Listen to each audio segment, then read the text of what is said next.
আসসালামু আলাইকুম রহমতুল্লাহ। অষ্টম শ্রেণী গণিত অনুশীলনী 7-এর উদাহরণ 2। প্রশ্নটি হলো p = 4 8 12 16 20 সেটটিকে সেটে গঠন পদ্ধতিতে প্রকাশ করো। এটা হচ্ছে একটি সেট। এই সেটের নাম হচ্ছে পি সেট। আর পি সেটের উপাদানগুলো হচ্ছে যেগুলো 4 8 12 16 20 সেকেন্ড ব্র্যাকেটের ভিতরে উপাদানগুলো দেওয়া রয়েছে। এই সেটটিকে সেট গঠন পদ্ধতিতে প্রকাশ করতে হবে। সেট প্রকাশের পদ্ধতি হচ্ছে দুটি। একটি হচ্ছে সেট গঠন পদ্ধতি, আরেকটি হচ্ছে তালিকা পদ্ধতি। এখানে এই প্রশ্নটিতে তালিকা আকারে দেওয়া আছে, অর্থাৎ তালিকা পদ্ধতিতে সেটের প্রত্যেকটি উপাদান দেওয়া থাকে, আর সেট গঠন পদ্ধতিতে সবগুলো উপাদান দেওয়া থাকে না, বরং শর্ত দেওয়া থাকে। এখানে প্রশ্নের মধ্যে সবগুলো উপাদান দেওয়া আছে, এই সেটের সব উপাদান দেওয়া আছে। এটাকে সেট গঠন পদ্ধতিতে প্রকাশ করব, মানে একটি শর্তে ফেলে দেব। সেটা আমরা দেখে আসি। সমাধান দেওয়া আছে, লিখে লিখবো p = এটা 4 8 12 16 20। p = এটা লিখলাম। লেখার পর এখন লিখবো এখানে পি সেটের প্রত্যেকটি উপাদান স্বাভাবিক জোড় সংখ্যা। পি সেটের প্রত্যেকটি উপাদান স্বাভাবিক জোড় সংখ্যা। এই যে পি সেট, এই সেটের যে উপাদানগুলো রয়েছে সেকেন্ড ব্র্যাকেটের ভিতরে, এগুলো আমরা দেখি 4 8 12 16 20। এগুলো হচ্ছে স্বাভাবিক জোড় সংখ্যা, মানে স্বাভাবিক সংখ্যা এবং জোড় সংখ্যা, এবং 4-এর গুণিতক এবং 20-এর চেয়ে বড় নয়। 4-এর গুণিতক মানে কি? 4-এর নামতা। গুণিতকের আরেক নাম হচ্ছে নামতা। 4-এর গুণিতক মানে 4-এর নামতা, এবং 20-এর চেয়ে বড় নয়, অর্থাৎ সর্বোচ্চ হচ্ছে 20-এর বড় নয়। তাহলে এই সংখ্যাগুলো কি? স্বাভাবিক সংখ্যা, জোড় সংখ্যা এবং 4-এর নামতা। আর 4-এর নামতা ঠিক আছে, কিন্তু 20-এর চেয়ে বড় নয়। তাহলে একটা বিষয় আমরা দেখে আসি এখানে। স্বাভাবিক সংখ্যা শুরু হয় 1 থেকে।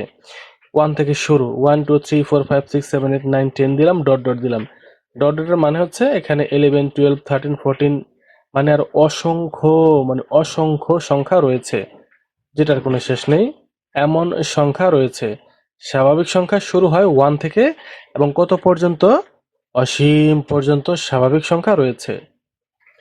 এই স্বাভাবিক সংখ্যা থেকে আবার আলাদা করা যায় 1 3 5 7 9।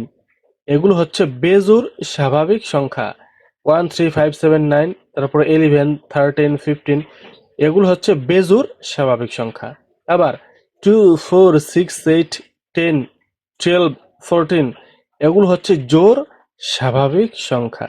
তাহলে স্বাভাবিক সংখ্যা হচ্ছে 1 থেকে শুরু হয়, অসীম পর্যন্ত রয়েছে, এবং এই স্বাভাবিক সংখ্যার মধ্যে জোড় স্বাভাবিক সংখ্যা রয়েছে, আবার বেজোড় স্বাভাবিক সংখ্যাও রয়েছে। স্বাভাবিক সংখ্যার মধ্যে কোনো দশমিক সংখ্যা আসতে পারবে না এবং ভগ্নাংশ সংখ্যাও আসতে পারবে না। স্বাভাবিক সংখ্যার মধ্যে কোনো দশমিক সংখ্যা হতে পারবে না, ভগ্নাংশ সংখ্যা হতে পারবে না, কোনো ঋণাত্মক মানে মাইনাসওয়ালা কোনো সংখ্যাও হতে পারবে না, মানে কোনো ঋণাত্মক সংখ্যা হতে পারবে না। ঠিক আছে? তাহলে কি বুঝলাম? স্বাভাবিক সংখ্যা হচ্ছে 1 থেকে 1 সহ, মানে 1 সহ এবং 1 থেকে বড়, কিন্তু দশমিক সংখ্যা হতে পারবে না, ভগ্নাংশও হতে পারবে না, মাইনাসও হতে পারবে না। তাহলে স্বাভাবিক সংখ্যা আশা করি বুঝতে পেরেছি আমরা। এখন দেখে আসি আবার এখানে পি সেটের যে উপাদানগুলো রয়েছে সেকেন্ড ব্র্যাকেটের ভিতরে, এগুলো সব কিন্তু 1 থেকে বড়। 1 থেকে বড় মানে স্বাভাবিক সংখ্যা। 1 থেকে বড়, কোনোটার মধ্যে দশমিক নেই, কোনো ভগ্নাংশ নেই, লব-হর নেই, হ্যাঁ, আবার কোনোটা মাইনাস চিহ্ন নেই, মানে ঋণাত্মক কোনো সংখ্যা নেই। তাহলে সবগুলো হচ্ছে 1 থেকে বড়, আর 1 থেকে বড় হলেই সেটি হচ্ছে স্বাভাবিক সংখ্যা। 1 থেকে বড় হলেই স্বাভাবিক সংখ্যা নয়, 1 থেকে বড় সকল পূর্ণ সংখ্যা, 1 থেকে বড় সকল পূর্ণ সংখ্যা হচ্ছে স্বাভাবিক সংখ্যা। তাহলে বলতে পারি এখানে পি সেটের প্রত্যেকটি উপাদান, এই যে উপাদানগুলো রয়েছে স্বাভাবিক সংখ্যা কিন্তু জোড় সংখ্যা, মানে স্বাভাবিক জোড় সংখ্যা। 4 8 12 4 8 12 16 20 সব হচ্ছে জোড় এবং স্বাভাবিক সংখ্যা। এই কথাটি এখানে লেখা, প্রত্যেকটি উপাদান স্বাভাবিক জোড় সংখ্যা এবং চারের গুণিতক মানে চারের নামতা। 4 কে 4, 4 দুগুণে 8, 3 4 12, 4 4 16, 4 5 20, সবগুলো আবার চারের নামতা এবং 20-এর চেয়ে বড় নয়, মানে 20-এর চাইতে বড় নয়। তারপর কি হবে এখানে? সুতরাং নির্ণয় সেট লিখবো এক্স সাজ দ্যাট, এই দুইটা কোলন হচ্ছে, এই কোলনটা হচ্ছে such that, x such that x, x such that x, এই এক্সটা এরূপ যেন স্বাভাবিক জোড় সংখ্যা 4-এর গুণিতক এবং এক্সটা হচ্ছে 20-এর সমান বা 20-এর চেয়ে ছোট। এই যে চিহ্নটা দেখতে পাচ্ছি, নিচে, এর দ্বারা বোঝাচ্ছে 20-এর, যদি নিচের এই চিহ্নটি না থাকতো, এই যে এই নিচের দাগটি যদি না থাকতো, তাহলে কি বোঝাতো? এক্স এর মান হচ্ছে 20-এর চাইতে ছোট, মানে 20 চাইতে এক্স এর মান ছোট। কিন্তু যেহেতু নিচে এই দাগটি রয়েছে, এর মানে হচ্ছে 20-এর চাইতে ছোট হবে এক্স এর মান এবং 20 হবে। নিচে এই দাগের দ্বারা বোঝায় 20-এর চাইতে ছোট হবে এবং 20 হবে। তাহলে এক্স কি? এক্স হচ্ছে এই যে স্বাভাবিক জোড় সংখ্যা 4-এর গুণিতক।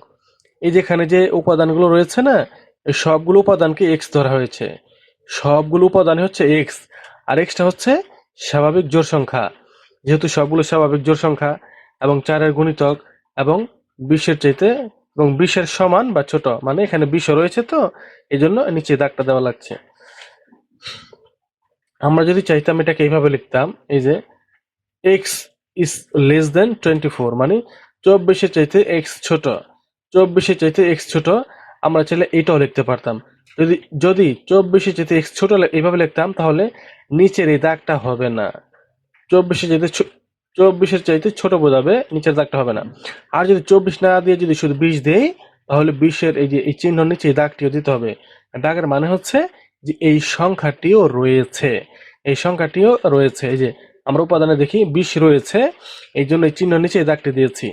যেহেতু এখানে 24 নেই, এই জন্য এখানে এই চিহ্ন নিচে এই দাগটি দেওয়া যাবে না। অর্থাৎ এই দুই ভাবে যে কোনো একভাবে দেওয়া যায়, আর এটাই হবে অ্যান্সার।